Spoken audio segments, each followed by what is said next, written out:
તમને ખબર છે આપણા ગુજરાતી લોકોને છે ને વરદાન આપ્યું લાગે છે કે થેપલા વગર ક્યાંય ડગલું જ નહીં ભરવા. અમારા ઘરમાં ટ્રેનમાં જાય તોય થેપલા, પ્લેનમાં જાય તોય થેપલા, બસમાં જાય તોય થેપલા લઈ જાવ. બોલો, બધાને થેપલા વગર હાલે જ નહીં. અમારા બા તો વળી પ્લેનમાં મને કે મને થેપલા દે છે દમી. મેં કીધું અરે થેપલા લઈને શું કરે તમારે પ્લેનમાં? તો મને કે ત્યાં મારે એરોસ્ટેસને ચખાડતી જો મેં દમી કેવા સરસ થેપલા કરીને કેવો છુંદો સરસ. મેં કીધું મારે પણ નથી ચખાડવા. તો કે ના તું મને કર દે ને મારે ચખાડવા.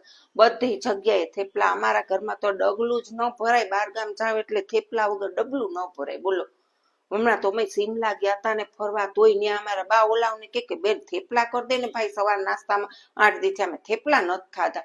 મેં અહીંયા કઈ હોય થેપલા બા? હવે તો મને કે મને થેપલા વગર ન હાલે હોય કે એને કે મને 4 થેપલા ઉતારી દે.